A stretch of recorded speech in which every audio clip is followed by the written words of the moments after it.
Xenon एक उत्कृष्ट gas है। उत्कृष्ट गैस को नोबल गैस भी कहा जाता है।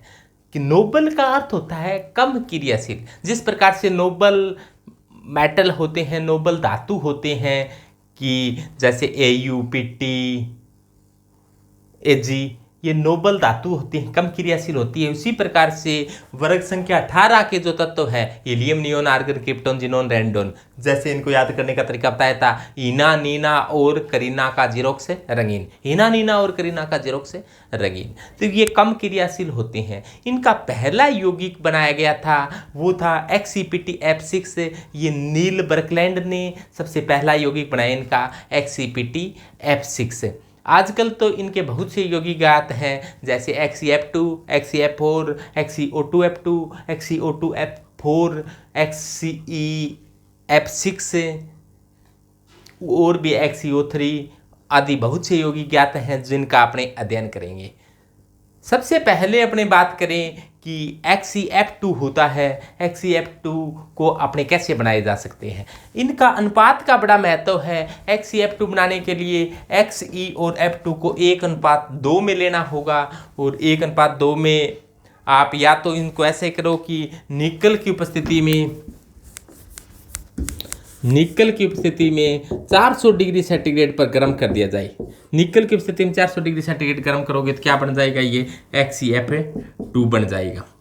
या फिर आप ऐसा करो कि एक गुब्बारा लो जो पायरेक्स कांच का बना हुआ है, कि पायरेक्स कांच के गुब्बारे के अंदर, पायरेक्स कांच का कोई गुब्बारा है, उसके अंदर Xe और F2 यानी कि जिनोन और फ्लोरीन का 1:2 के अंदर मिश्रण लेकर इसके अंदर भर दो और HNO की उपस्थिति में गर्म करो, जिससे क्या होगा, Xe व F2 आपस में क्रिया कर बना लेगा XCF2, यानी कि ये कंपाउंड है XCF2 का निर्माण है वो आसानी से हो जाएगा। तो इस प्रकार से XCF2 का निर्माण कैसे किया जा सकता है। XCF2 क्रिया अन्य के साथ क्रिया क्या करता है, XCF2 की क्रिया यदि फ्लोरीन के साथ करवा दी जाए तो फ्लोरीन इसके साथ जुड़ जाता है और XCF4 बन जाता है। इसके अलावा XCF2 की क्रिया हाइड्रोजन के साथ करा दी जाए तो हाइड्रोजन, XCF2 की क्रिया हाइड्रोजन के साथ करा दी जाए तो फ्लोरीन है वो हाइड्रोजन के साथ जुड़ जाएगा और जिनोन क्या हो जाएगा, अलग रह जाएगा। इसके बाद अपने देखें कि इसके अंदर हाइब्रिडाइजेशन क्या है, संकरण क्या है और इसकी जियोमेट्री कैसी होती है। XCF2 में हाइब्रिडाइजेशन क्या होगा। सबसे पहले तो हाइब्रिडाइजेशन यानी कि संकरण कैसे निकाला जाता है, ये एक सूत्र बताया था आपको कि वैलेंस शेल में इलेक्ट्रॉनों की संख्या यानी कि संयोजकता कोश में इलेक्ट्रॉनों की संख्या प्लस एकल बंध प्लस ऋणावेश माइनस धनावेश अपॉन क्या होता है 2। यदि ये मान आ जाए 2 तो हाइब्रिडाइजेशन होता है sp, मान आ जाए 3 तो हाइब्रिडाइजेशन होता है sp2, ये मान आ जाए 4 तो हाइब्रिडाइजेशन होता है sp3। यानी ये मान 2 आता है तो sp, 3 आता है तो 3, 1s और 2p, 2 और 1 3, 4 आता है तो 1s और 3p, यानी 3p और 1s 4 हो गए ना, 5 6 sp3d2। इस प्रकार से हाइब्रिडाइजेशन होता है। तो यहाँ पर जिनोन के बारी कक्षा में कितने इलेक्ट्रॉन हैं, जिनोन के बारी कक्षा में 8 इलेक्ट्रॉन हैं और एकल बंध कितने हैं, यहाँ पर 2 हैं, प्लस माइनस कुछ है नहीं, तो 8 और 2 10, 10/2 मान के आ गया 5, हाइब्रिडाइजेशन हो जाएगा sp3d हाइब्रिडाइजेशन यहाँ पर देखने को मिलेगा। sp3d हाइब्रिडाइजेशन होता है, उसकी जियोमेट्री होनी चाहिए त्रिकोणीय द्विपिरामिडी। अब देखो जिनोन का एटॉमिक नंबर कितना है, 54 है। तो यहाँ पर इससे पहले निष्क्रिय गैस कौन सी आती है, ये खुद निष्क्रिय गैस है, इससे पहले निष्क्रिय गैस आती है क्रिप्टोन। क्रिप्टोन के बाद के अंदर 5s2 5p5 और 5d0 है, ये इसका इलेक्ट्रॉन विन्यास हो जाएगा ns2np6। यहाँ पर क्या है 6 इसके अलावा यहाँ पर 4f में 14 भी भरे हुए हैं।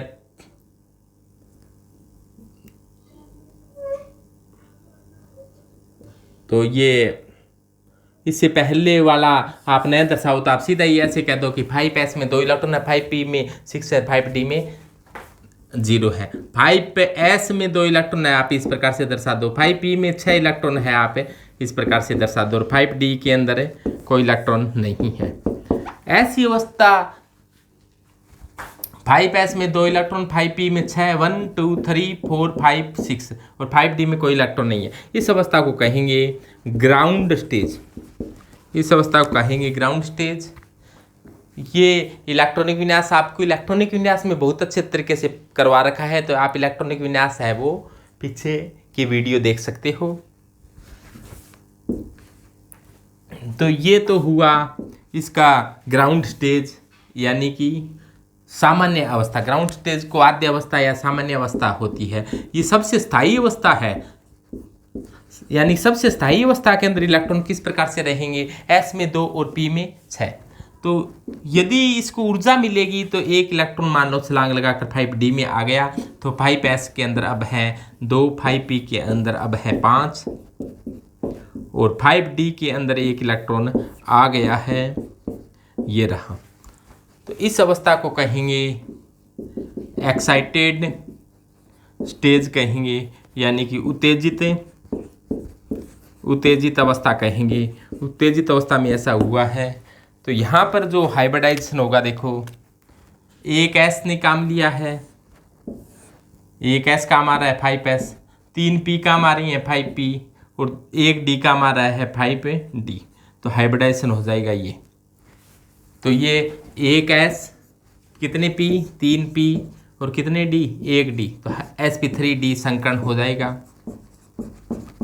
और sp3 संकर्ण में अब जुड़ने वाले कितनी हैं, f है, f 2 ही हैं, तो एक f है यहाँ पर आएगा और एक f है वो यहाँ पर आकर जुड़ जाएगा और सिग्मा बंध बना लेगा। तो ये क्या है, ये पेयर है तो इसको लोन पेयर कहेंगे, ये भी एक पेयर है तो इसे लोन पेयर कहेंगे, ये भी एक पेयर है तो इसे लोन पेयर कहेंगे, यानी कि एकांकी इलेक्ट्रॉन युग्म कहेंगे। इसकी ज्योमेट्री कैसी हो जाएगी, तो ज्योमेट्री देखो, रेखीय ज्योमेट्री होती है, इसकी होनी चाहिए त्रिकोणीय द्विपिरामिड जिनोन ऐसा है।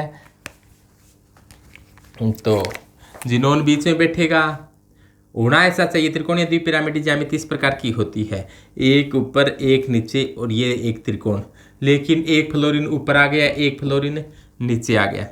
अब यहाँ पर कोई लोन इलेक्ट्रॉन है नहीं, तो यहाँ पर क्या होगा, लोन पेयर होगा। लोन पेयर का ज्यामिति निर्माण में योगदान नहीं है। लोन पेयर को आप इस प्रकार से दर्शाओ, एक ये लोन पेयर रहा, लोन पेयर का ज्यामिति निर्माण में कोई योगदान होता नहीं।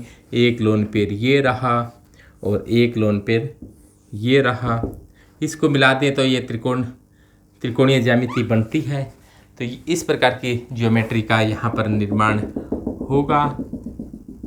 तो ये sp3d में ये लोन पेयर का ज्यामिति निर्माण में कोई योगदान होता नहीं, इसलिए इस ज्यामिति को क्या कहेंगे, लीनियर ज्यामिति है। ये रेखीय ज्यामिति पाई जाती है। रेखीय ज्यामिति XeF2 के अंदर रेखीय ज्यामिति आपको देखने को मिलेगी। तो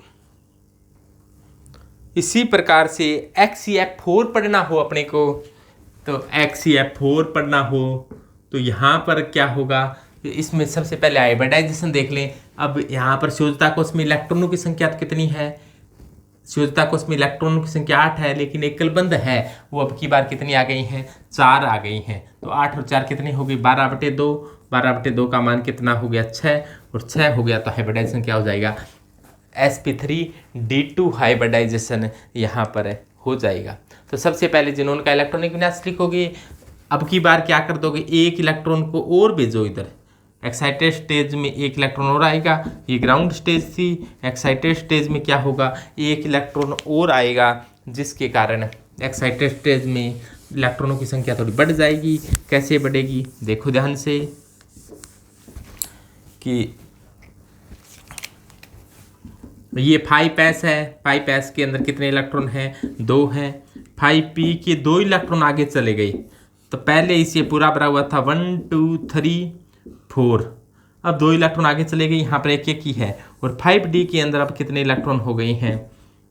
1 2 3 1 2, 2 इलेक्ट्रॉन आ गए हैं। ये ऐसा कब हुआ है? ये ऐसा एक्साइटेड स्टेज में हुआ है।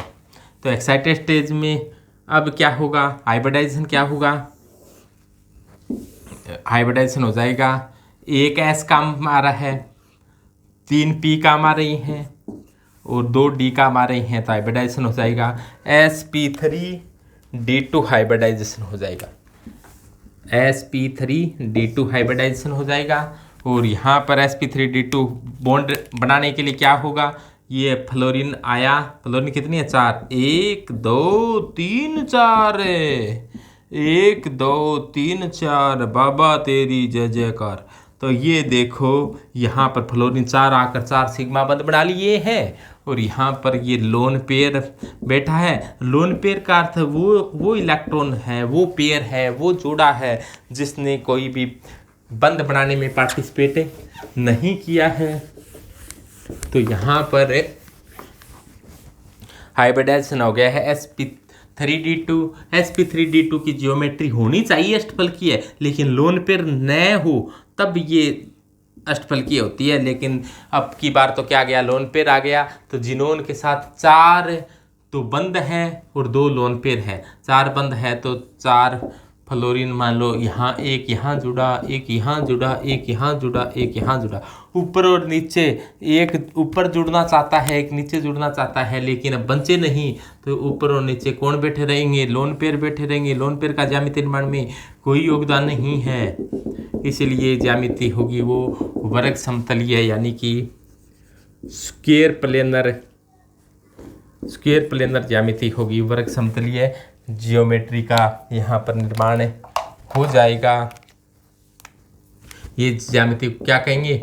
वर्ग समतलीय ज्यामिति बन गई है, ये स्क्वायर प्लेनर जियोमेट्री का निर्माण हो गया है। और बॉन्ड एंगल ये 90 डिग्री का होता है। तो ऐसा होता है XeF4 के अंदर ऐसा होता है।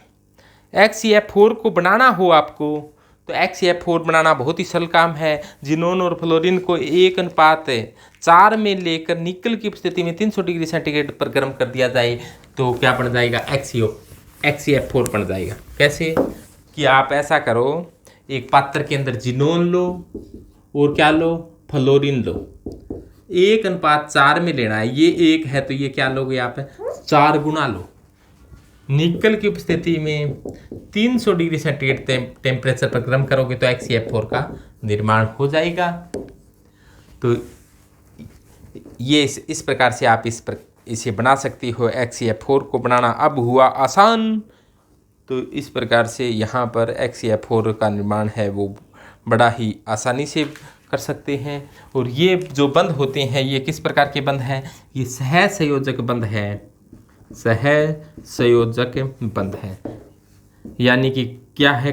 कोवलेंट बॉन्ड है, कोवलेंट बंध है, कोवलेंट बॉन्ड है। कोवलेंट बॉन्ड का मतलब साझे से जो बंध बनता है वो सहसंयोजक बंध होता है। यहाँ पर इलेक्ट्रॉनों का साझा किया है। फ्लोरीन ये संकृत कक्षक हो गई, sp3d2 संकृत कक्षक हो गई। इसके साथ फ्लोरीन का p कक्षक है वो अतिव्यापन में पार्टिसिपेट करता है और यहाँ इलेक्ट्रॉन का साझा हुआ है और साझे से जो बंध बनता है उसी को अपने कहते हैं सहसंयोजक बंध। तो यहाँ पर सहसंयोजक बंध बन गया, ज्योमेट्री है वो वर्ग समतलीय हो गई है। तो ये तो था XeF4।